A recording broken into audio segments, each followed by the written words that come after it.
So, did you catch that breakthrough gene therapy that can reverse hearing loss in weeks? It's pretty revolutionary, indeed. huh?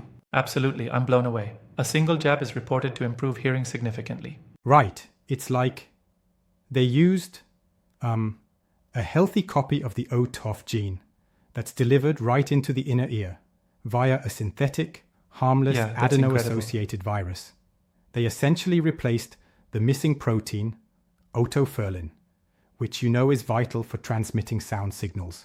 And I read that in the trial, even the average volume of perceptible sound went down from 106 decibels to 52 after 6 months. That's a huge improvement. Exactly. And what's really compelling is that they saw improvements in all 10 participants, including a 7-year-old who regained almost full hearing.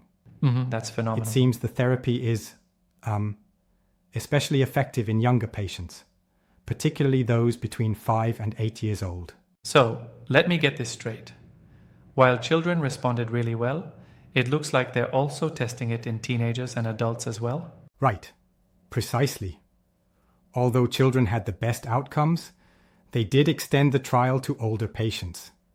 It seems to hint at a broader applicability, which is super encouraging overall. That makes sense. But I wonder about the long-term safety. Any serious side effects reported? Good point, and that's important. The study mentioned that the treatment was safe and well tolerated over a follow-up period of 6 to 12 months. Yeah.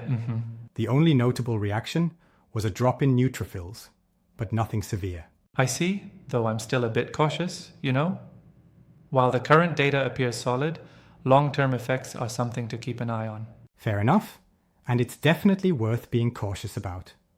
But the results so far are promising enough to suggest, perhaps, that this kind of gene therapy might be just the tip of the iceberg.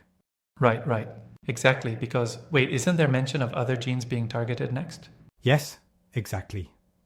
Dr. Duan mentioned that OTOF is just the beginning, and they're already working on therapies for genes like GJB2 and TMC1. That's exciting. Although these might be trickier to treat, animal studies have already shown some promising results. So, overall, it's a game-changing moment in hearing loss therapy and could one day lead to treatments for many types of genetic deafness. Totally. And while we have to watch out for the long-term safety data, it's like a huge step forward. Almost like giving a voice back to those who've lost it. Absolutely, yeah.